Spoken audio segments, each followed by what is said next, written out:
Hello बच्चों, central orbit के fourth lecture पे हम आज पहुँचे हैं। इसमें हमारे पास सेकंड एक्सरसाइज के लिए टॉपिक है एप्स। तो हमारे पास कुछ डेफिनेशन है, मोस्टली 3 डेफिनेशंस हैं: apps, apsidal distance and apsidal angle. और उसके बाद 2 हमारे पास रिजल्ट्स हैं। और फिर हम मूव करेंगे सेकंड एक्सरसाइज पे, जिसमें हमारे पास 15 क्वेश्चंस हैं। तो पहले हम डिफाइन करते हैं एप्स क्या चीज़ है। एप्स हम कहते हैं a point on the central orbit at which the radius vector is maximum और minimum drawn from the pole is called the apse. यानी एप्स वो पॉइंट है सेंट्रल ऑर्बिट का जहां पर रेडियस वेक्टर की वैल्यू जो है या तो मैक्सिमम होगी या मिनिमम होगी। इसके बाद आता है apsidal distance. The distance between an apse and the pole is called the apsidal distance. Third definition आती है हमारे पास apsidal angle. The angle between the 2 consecutive apsidal, यानी कि हमने अगर 2 कंसेक्टिव एप्स हमने लिए और दोनों एप्स को अगर हमने पोल से ज्वाइन किया तो उन दोनों के बीच का जो एंगल होगा वो एप्साइडल एंगल कहलाएगा। The angle between the 2 consecutive apsidals distance is called the apsidal angle. अब बेटे हम 2 रिजल्ट्स पर चलते हैं, जिसमें पहला रिजल्ट है कि at an apse the particle moves at right angle to the radius vector, जिसको हम इस तरह से भी कह सकते हैं कि at an apse radius vector is perpendicular to the tangent at that point. तो इसके प्रूफ में let us consider a particle is moving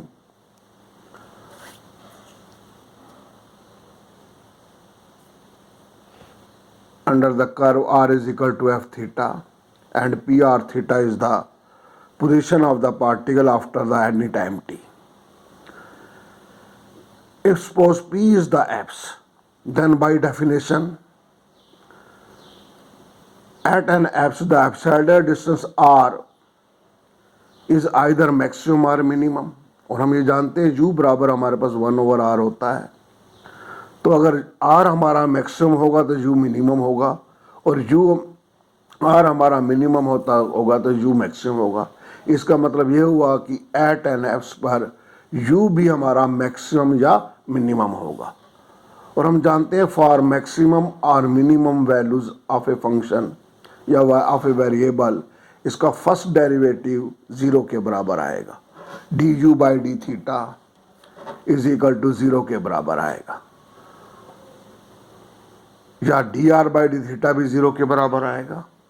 अब मान लेते हैं let p is the perpendicular from the pole on the tangent drawn at the point P, जो कि हमारे पास OM के बराबर है। तब हम जानते हैं 1/p square is equal to 1/r square plus 1/r की power 4 dr by D theta का स्क्वायर है, या हमारे पास जैसा कि हमने ये लिख रखा है u square plus du by D theta का स्क्वायर है। In both case 1/p square की वैल्यू जो है हमारे पास 1/r स्क्वायर के बराबर आएगी, तो p की वैल्यू जो है r के बराबर होगी एट एन एप्स पर। अब हम इस ट्रायंगल को कंसिडर करें OPM में, जिसको कि मैंने नीचे अलग से बनाया है, शायद आपको उस फिगर में ना दिखाई दे रखा हो, लेकिन अब यहाँ मैंने कैमरा कर दिया है कि P पॉइंट पर हमारे पास एंगल है between the radius vector and the tangent at the point P, जो कि फाई के नाम से है, और O से परपेंडिकुलर है on the tangent at the point P पर। तो OM हमारे पास परपेंडिकुलर हुआ, PM हमारे पास जो है वो बेस हुआ, और OP हमारे पास हाइपोटेन्यूज हुआ। इस ट्रायंगल में अगर हम लें तो P बटे में R परपेंडिकुलर बटे में hypotenuse sine of the phi के बराबर आएगा। तो P की वैल्यू जो है R साइन फाई हो जाएगी। इसको अगर ऊपर वाला रिलेशन जो कि P बराबर R था पुट करें तो साइन फाई की वैल्यू 1 के बराबर आई, तो फाई बराबर होगा हमारे पास 90 डिग्री के, which shows at an apse the particle moves at the right angle to the radius vector. अब अगर इसके रिमार्क में अगर चले, अगर हम फाई भी अगर हमारे पास 90 हो जाए तो इसका मतलब है जो हमारे पास OP है ये हमारे पास कोइंसाइड करेगा with the initial line OX। तो एट एन एप्स पर थीटा की वैल्यू जो है 0 के बराबर हो जाएगी। तो हम कह सकते हैं at an apse the theta will be equal to 0। Second result में हमारे पास बुक में जो है दो थ्योरम दे रखी हैं। एक तो हमारे पास 9.11.2 है और एक हमारे पास 9.11.3 है। ये दोनों सेम हैं। जनरली थर्ड हमारे पास ज़्यादातर आती है। दोनों का जो स्टेटमेंट है वो सेम है। स्टेटमेंट क्या है कि एट एन एप हम कह सकते हैं कि for a prove that there are the at the most two apsidal distance when the central acceleration varies some integral power of an apsidal distance. तो हमने प्रूव करना है अगर हमारे पास हमारा सेंट्रल जो फोर्स है वो वेरी कर रहा है some integral power of the apsidal distance का, तो हमारे पास ज़्यादा से ज़्यादा 2 एप्स पॉसिबल है। तो इसके प्रूफ में हम मान लेते हैं let f be the central acceleration, then f बराबर होगा lambda into r s to the power n where n is any integer.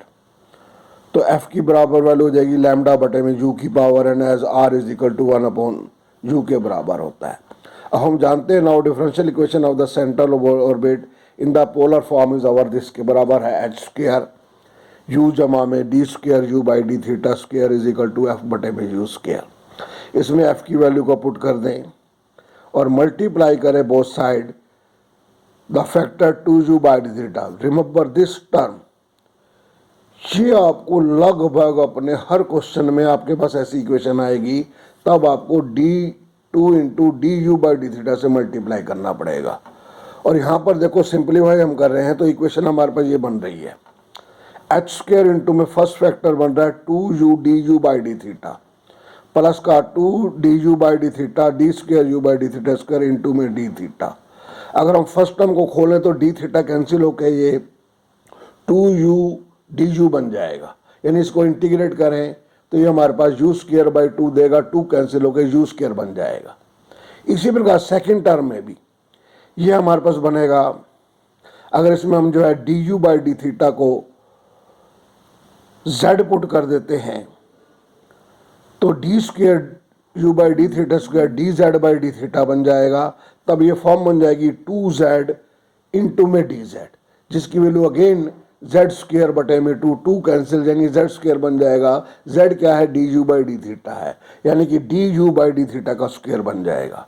तो मैंने लिखा है क्लियरली इंटीग्रेटिंग, तो फर्स्ट टर्म की वैल्यू तो आई यू स्क्वायर और दूसरे की वैल्यू आ जाएगी D you by D theta का स्क्वायर। और राइट साइड को हमने इंटीग्रेट कर दिया, पावर में 1 जोड़ दिया और उसको उससे डिवाइड कर दिया। ये हमारे पास इक्वेशन नंबर 2 आ गई। अब एट एन एप्स पर D you by D theta हमारे पास 0 के बराबर आएगा तो लेफ्ट हैंड साइड में बन जाएगा h square into u square और राइट साइड में बन जाएगा 2 लैम्डा u की पावर माइनस n प्लस 1 बटे में n प्लस 1 प्लस में सम c। तो एच स्क्वायर की वैल्यू आ गई हमारे पास 2 लैम्डा बटे में दिस यू स्क्वायर से डिवाइड कर दिया c1 बटे में you square. Now put u is equal to 1 by r यानी r raise to power minus 1। तो एच स्क्वायर की वैल्यू बन जाएगी माइनस का 2 लैम्डा r की पावर n प्लस 3 जमा में c1 r स्क्वायर। c1 हमारे पास कांस्टेंट ऑफ द इंटीग्रेशन था, इसको हमने सिंपलीफाई किया तो हमारे पास इक्वेशन बनी r raise to the power n plus 3 minus का c1 n प्लस 1 बटे में 2 लैम्डा r स्क्वायर जमा में n plus 1 2 lambda plus into h square is equal to 0। तो ये एक हमारे पास पॉलिनोमियल इक्वेशन है in the variable of n, in the variable of r, जिसकी डिग्री हमारे पास n प्लस 3 है। इसमें हम जो है इक्वेशन 3 में अगर हम देखें the number of the variable of the science, तो हम कहते हैं इक्वेशन 3 में हमारे पास ज़्यादा से ज़्यादा हमारे पास कितने हैं, 2 वेरिएबल ऑफ द साइन है in the coefficient of all for all value of the C1, यानी 2 से ज़्यादा हमारे पास चेंजेस नहीं हो सकते हैं, 2 से ज़्यादा वेरिएबल ऑफ साइन नहीं है। तो by the discrete rule of the sign there are at the most 2 positive value of the r, hence there are at the most 2 apsidal distance. तो ये हमारे पास 2 रिजल्ट्स थे, पहला कि at an apse the particle moves right angle to the radius vector, दूसरा हमारे पास ज़्यादा से ज़्यादा 2 एब्सॉर्डियल डिस्टेंस पॉसिबल हैं अगर हमारा जो फोर्स है, सेंट्रल फोर्स है, वो वेरी कर रहा है to the some integral power of the apsidal distance. इसके रिमार्क में हमारे पास समरी ऑफ द रिजल्ट्स कहते हैं एट एन एप्स हमारे पास d you by D theta 0 होगा, d r by D theta 0 होगा, फाई हमारे पास 90 डिग्री होगा, पी बराबर आर होगा, and the direction of the motion is right angle to the radius vector. So theta is equal to 0, ये term मैंने theta is equal to 0 अपने notes में नहीं लिख रखी, तो आप इसको लिख सकते हो वहाँ पर। ये भी एक हमारे पास एप्स पर जो है कंडीशन आई। और दूसरा हम ऑलरेडी प्रूव कर चुके हैं, वी स्क्वायर बराबर है -2 into integration of F D are plus का सी। और इसी में अगर हम जो है वेलोसिटी फ्रॉम द इन्फिनिटी की बात करें, जैसा कि आपके पास किताब में दे रखा है ये, तो वही चीज़ हमारे पास आ रही है, और जिसकी वैल्यू हो जाएगी हमारे पास वेलोसिटी फ्रॉम इन्फिनिटी, तुम्हारे लिए छोड़ रहा हूँ, बुक में से देख सकते हो, कोई ज़्यादा मुश्किल नहीं है। This is called the velocity from infinity to the point from infinity to the apse पर है at a distance a from the pole is given by v square is equal to -2 minus infinity to a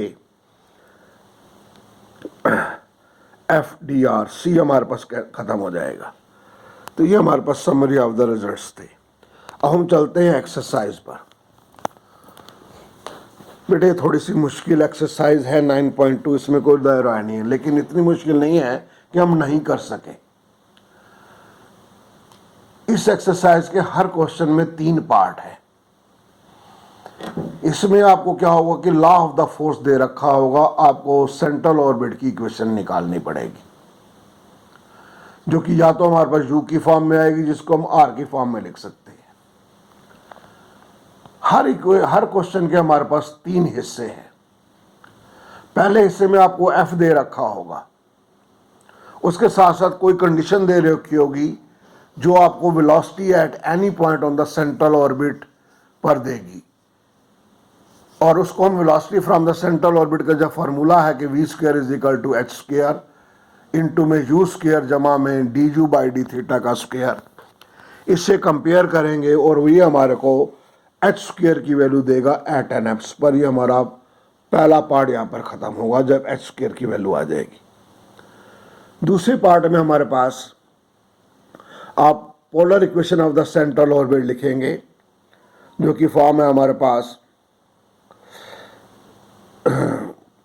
central orbit की polar form में H square that is our U जमा में D U D square you by D theta square is equal to F square बटे में H square U square है। H square को cross multiply कर देंगे और एफ की वैल्यूज़ को पुट कर देंगे, और इसमें अब हमारे पास दोनों साइड, जैसे कि मैंने आर्टिकल में कहा था, अब यहाँ पर एक स्टेप आता है कि 2 D you by D theta से दोनों साइड मल्टीप्लाई करेंगे और इंटीग्रेट करेंगे।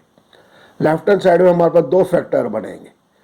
पहले फैक्टर का इंटीग्रेशन हमारे पास यू स्क्वायर आएगा और दूसरे फैक्टर का integration D you by D theta का स्क्वायर आएगा। और राइट हैंड साइड में हमारे पास इंटीग्रेशन करने के बाद जमा में सम कांस्टेंट हमारे पास सी आएगा, और इस पर हम जो एप्स की कंडीशन को यूज़ करेंगे, जिसमें एच स्क्वायर की वैल्यू जो ऊपर निकाल रखी है वो लेंगे। यू हमारा जो है 1/r के बराबर होगा, D you by D theta के बराबर होगा। आर की वैल्यू जो है एट द एप्स पर हमारे को दे रखी होगी, वो पुट करेंगे और सी की वैल्यू को निकालेंगे। सी की वैल्यू को वापस पुट कर देंगे, ये इक्वेशन नंबर 4 आ जाएगा। यहाँ तक हमारे पास ये सेकंड पार्ट इसका ख़त्म हो गया। अब ये क्वेश्चन नंबर 4 में हमारे पास रिलेशन मिलेगा u D you by D theta और कुछ कांस्टेंट और u वगैरह में। अब दो चीज़ें यहाँ पर होंगी, इसको हमने सोल्व करना है, या तो u के लिए सोल्व करें कुछ standard form of the integration बनाकर, और अगर u के लिए सोल्व होता हमारे को दिखाई नहीं देता तो हम जो है u को 1/r पुट करेंगे और फिर जो है इसमें रिप्लेस करके r के लिए इसको सोल्व कर देंगे और फिर जो है वो हमारे को आंसर देगा। कई क्वेश्चन में हम दोनों तरीके से कर सकते हैं, कई क्वेश्चन में हमारे पास सिर्फ एक ही तरीका यूज होगा, या तो वो u के लिए सोल्व होगा या फिर वो r के लिए सोल्व होगा। जैसे पहले क्वेश्चन में ये दोनों के लिए सोल्व हो रहा है, लेकिन बाकी ज़्यादातर क्वेश्चन में एक एक के लिए सोल्व हो रहा है, तो इस बात को आपको जो है ध्यान रखना पड़ेगा हर क्वेश्चन में कि ये किसके लिए सोल्व होगा, u के लिए सोल्व होगा या r के लिए सोल्व होगा। कुछ हमारे पास स्टैंडर्ड इंटीग्रेशन की फॉर्म आपको जो है ध्यान होनी चाहिए, जैसे हम जानते हैं -dx बटे में square root of a square minus X square का इंटीग्रेशन हमारे पास tan इनवर्स x/a होगा, या हमारे पास dx बटे में a स्क्वायर जमा एक्स स्क्वायर हो तो वो हमारे पास कॉस इनवर्स x होगा, पहले में x बटे होगा पहले वाले में तो, और दूसरे वाले में tan इनवर्स x होगा।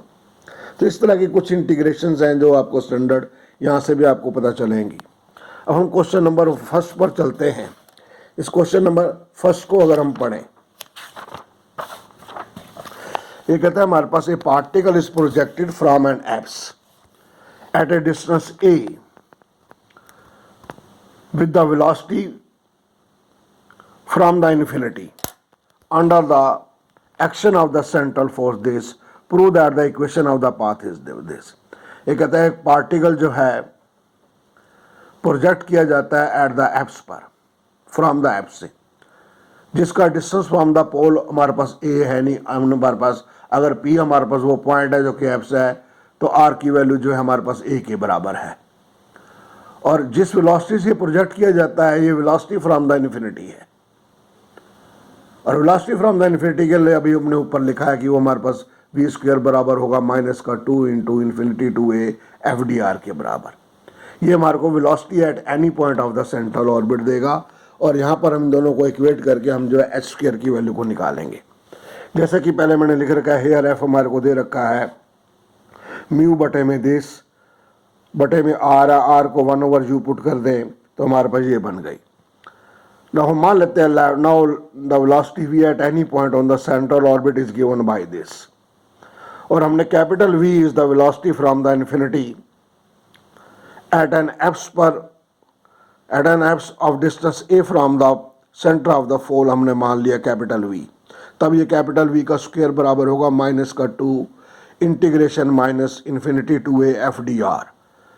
f की वैल्यू को r की फॉर्म में पुट कर दें तो म्यू बटे में दिस हो जाएगा, माइनस पावर आएगी, म्यू बार आ जाएगा, इंटीग्रेशन करें, पावर में एक जोड़ दें और उससे डिवाइड कर दें तो v स्क्वायर की वैल्यू जो है हमारे पास इसके बराबर आई, और इसमें हम जो है लिमिट लेंगे तो r की वैल्यू जो है हमारे पास एक बार a है और एक बार जो है हम इन्फिनिटी है, 1/r बन जाएगा, तो 1/a की पावर आ जाएगी और 1/इन्फिनिटी हमारे पास 0 बन जाएगा। तो v स्क्वायर की कैपिटल V स्क्वायर की वैल्यू ये बन गई। लेकिन एट द एप्स पर ये हमारे पास जो वेलोसिटी एट एनी पॉइंट है ये हमारे पास वेलोसिटी फ्रॉम द इन्फिनिटी यानी कैपिटल V के बराबर है, du बाई डी थीटा 0 है, u की वैल्यू 1/r है और r हमारे पास a के बराबर है, सो 1/a बन जाएगा। तो इस बार स्मॉल v की वैल्यू बन गई म्यू बटे में n+1 a raise to the power 2n+2। इसको इक्वेशन नंबर 1 में डाल दें तो उसकी लेफ्ट हैंड साइड में ये आ गया और राइट हैंड साइड में h स्क्वायर, और u की वैल्यू जो है एट एन एप्स पर 1/a के बराबर है, du बाई डी थीटा 0 के बराबर है। क्रॉस मल्टीप्लाई करें तो ये हमारे को h स्क्वायर की वैल्यू देगा, जो कि इक्वेशन नंबर 3 में हमारे पास सेकंड में हमारे पास आ गया। तो ये हमारे पास यहाँ पर पहला पार्ट हमारा ख़त्म हो गया। Now differential equation of the central orbit in the polar form हम जानते हैं u जमा D square u by D theta square बराबर है f बटे में h square u square. H square से क्रॉस मल्टीप्लाई कर तो ये आ गया, एफ की वैल्यू को पुट कर दें। अब मल्टीप्लाई कर दें 2 D you by D theta से और इंटीग्रेट कर दें, तो जैसा कि मैंने पहले भी एक्सप्लेन किया है कि फर्स्ट टर्म जो है यू स्क्वायर बन जाएगी और दूसरी टर्म जो है D you by D theta का स्क्वायर बन जाएगी। प्लस में सम कॉन्स्टेंट सी ले लें। एट एन एफ्स पर एच स्क्वायर की वैल्यू जो ऊपर निकाल रखी है वो आ जाएगी, यू हमारे पास 1/a होगा, D you by D theta 0 होगा। इसको इसमें पुट कर दें तो सी की वैल्यू हमारे को मिलेगी, यहाँ पर सी की वैल्यू 0 आ गई। सी की वैल्यू को पुट कर दें तो ये हमारे पास यू में रिलेशन आ गया। अब इसको हम दोनों तरीके से सोल्व कर सकते हैं। आपके नोट्स में भी मैंने u is equal to 1/r को लेके सोल्व कर रखा है। u को 1/r लें, D you by D theta को निकालें, इसकी फॉर्म पे ले चलें, इसको हम जो है सिंप्लीफाई करें, प्लस माइनस लें। जनरली अगर हमारे पास राइट हैंड साइड में ए स्क्वायर माइनस एक्स स्क्वायर हो तो अपने आंसर को देखिए, अगर हमारे पास आंसर में कॉस आता है तो नेगेटिव साइन लें और पुट कर दें तो हमारे पास इंटीग्रेट करोगे तो हमारे पास इक्वेशन आ जाएगी। अब इसी क्वेश्चन को बिना आर में कन्वर्ट किए भी हम सोल्व कर सकते हैं। मैंने उसमें नोट्स में तो नहीं लिख रखा, लेकिन अभी मैं आपको इस वीडियो में दिखा रहा हूँ। इसके रिमार्क में मैंने लिख रखा है फ्रॉम 4, ये हमारे को दे रखा है। यू स्क्वायर को उधर लेके आओ, यू स्क्वायर कॉमन ले लें, स्क्वायर रूट ले लो, हमारे पास ये आ गया। लेकिन यहाँ हम जो है पॉजिटिव साइन लेंगे। जब तक कि हमारे पास आर की फॉर्म में हो तो नेगेटिव साइन आएगा, अगर ये ए स्क्वायर माइनस एक्स स्क्वायर की फॉर्म पर हो। इसको हमने जो है क्रॉस मल्टीप्लाई किया, पॉजिटिव साइन लेके ये आ गया। ए की पावर एन, यू की पावर एन, जब भी हमारे पास ए यू स्क्वायर बन जाए और -1 हो तो उसमें हम सीकेंड मानते हैं, इसको हमने सीकेंड टी मान लिया। डिफ्रेंशिएट करोगे हमारे पास ये टर्म आ गई, तो डी यू की वैल्यू ये आ गई, इसको 1 में पुट कर देंगे, ऊपर 5 में पुट कर देंगे, नीचे क्योंकि u था तो हमारे पास ए स्क्वायर, नीचे हमारे पास n इंटू ए की पावर n, u की पावर n बन जाएगा, सीकेंड स्क्वायर t -1 10 t बन जाएगा, और ए की पावर n u की पावर n सीकेंड t बन जाएगा, ऊपर कैंसिल हो जाएगा, डी टी की वैल्यू जो है n डी थीटा आ जाएगी। इंटीग्रेट करोगे हमारे पास इसके बराबर आ जाएगा। एट एन एफ्स पर u हमारा 1/a है, इसको लो a गुणा u की वैल्यू 1 के बराबर, तो इसको लो a की पावर n, u की पावर n की वैल्यू जो है 1 के बराबर हो जाएगी, सीकेंड 1 बन जाएगा, तो कुछ सीकेंड t भी 1 बन जाएगा, तो t की वैल्यू 0 हो जाएगी, और थीटा भी एट एन एफ्स पर 0 होता है। देन फ्रॉम दिस इक्वेशन से a की वैल्यू 0 आ गई, t is equal to n theta, तो इसका मतलब हो जाएगा सीकेंड लें दोनों साइड, तो सीकेंड t की वैल्यू सीकेंड n थीटा बन जाएगा। सीकेंड t की वैल्यू जो है हमारे पास a की पावर n, u की पावर n है, जिसको हम a की पावर n बटे में r की पावर n, और राइट हैंड साइड में 1/cos n थीटा हो जाएगा। क्रॉस मल्टीप्लाई करेंगे तो हमारे पास रिक्वायर्ड आंसर आएगा। तो ये हमारे पास क्वेश्चन नंबर 1 था, जो कि सबसे आसान क्वेश्चन है मेरे हिसाब से इस एक्सरसाइज का। इसी प्रकार हम सेकंड क्वेश्चन लेते हैं। मैं कोशिश करूंगा आपको लगभग सारे क्वेश्चंस इसमें कराने, धीरे धीरे बताने की। क्वेश्चन मैंने इसमें सारे कर रखे हैं। पहले मैंने बस 4 क्वेश्चन कर रखे हैं, 1 2 3 4। उसके बाद हमारे पास 4 के बाद मेरे ख्याल से मैंने आगे ले रखा है 11वां क्वेश्चन है, 12वां क्वेश्चन है और 13वां क्वेश्चन है। उसके बाद 5वां कर रखा है, 5वें के बाद 7वां कर रखा है, और 7वें के बाद मैंने सीधा जो है हमारे पास 15वां कर रखा है ये। उसके बाद हमने जो है इसके सेकंड पार्ट पे आते हैं कुछ रिजल्ट निकालने के बाद, क्योंकि ये आगे के यूज़ होते हैं। क्योंकि क्वेश्चन नंबर इसमें जो सबसे मुश्किल है वो 6, 8 और 10वां है, 6ठा, 8वां और 10वां क्वेश्चन सारे हैं, आगे पीछे आपको सारे मिलेंगे। अगर हम क्वेश्चन नंबर 2 की बात करें, एफ हमारे को दे रखा है, और यहाँ पर जो है velocity at any point is the velocity at the apse पर दे रखी है। कहते हैं particle moves with the central acceleration being projected from an apse at the velocity a at a distance a with the velocity this. तो velocity at any point on the central orbit ये दे रखी है, और apps पर इसकी velocity ये बन जाती है। तो एट एन एप्स पर v की वैल्यू जो है 2 × रूट म्यू बन जाएगी, D you by D theta 0 होगा, u की वैल्यू 1/r बन जाएगी जो कि 1/a है। इसको वैल्यू पुट करेंगे तो h स्क्वायर की वैल्यू जो है 4 म्यू a की पावर 4 आएगी। अब differential equation of the centre orbit लिखा है हमने, मल्टीप्लाई किया 2du/d थीटा से, जैसे कि पिछले में था हमारे पास। तो मोस्ट कॉमन स्टेप है, इंटीग्रेट करेंगे तो और प्लस का c आएगा, और इसको जो है एट एप्स पर u की वैल्यू 1/a है, du/d थीटा 0 है, पुट करेंगे तो c की वैल्यू जो है 4 म्यू a स्क्वायर आई। वापस पुट करेंगे तो ये हमारे पास इक्वेशन बनी, जो कि एक जनरली हम कह सकते हैं कि एक इजी इक्वेशन नहीं है। लेकिन इसमें भी अगर हम जो है, मैंने देखा है कि मैंने इसको ट्राई भी किया, इसको अगर मैं आर में कन्वर्ट करता हूँ तो मेरे पास पॉसिबल वे सोल्यूशन का नहीं आता है। यू में इसका सोल्यूशन पॉसिबल है, म्यू कॉमन लेके कैंसिल कर दिया और हमारे पास ये बन गया, और हमारे पास खोल के 4a की पावर 4 u स्क्वायर को उधर ले चले हमारे पास। इसको हमने सिंपलीफाई किया और आप देख सकते हो कुछ एडजस्टमेंट मैंने कर रखी है, इस चीज़ को आपने ध्यान में रखना होगा। ये हमारे पास फॉर्म बन रही है a square minus X square, और इन स्क्वायर रूट लोगे तो square root of a square minus X square की फॉर्म है, बटे में u है, क्रॉस मल्टीप्लाई कर दिया तो ये हो गया। क्योंकि ये a square minus X square की फॉर्म है तो और आंसर भी हमारे को कॉस में चाहिए, तो इसलिए हमने नेगेटिव साइन लिया है और पुट किया इसको आगे हमने जो है सिंपलीफाई कर रखा है।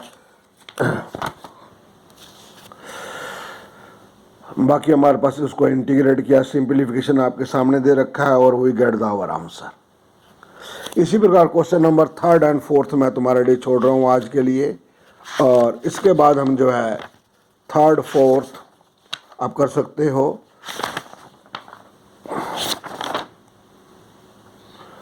और बाकी क्वेश्चन जो हैं आगे मैं आपको कराने की कोशिश करूँगा। तो आज के लिए बेटे इतना आप काम करें। मोस्ट प्रोबेबली कल या परसों अगले दो लेक्चर में ये एक्सरसाइज हमारे पास ख़त्म हो जाएगी। थैंक यू बेटे।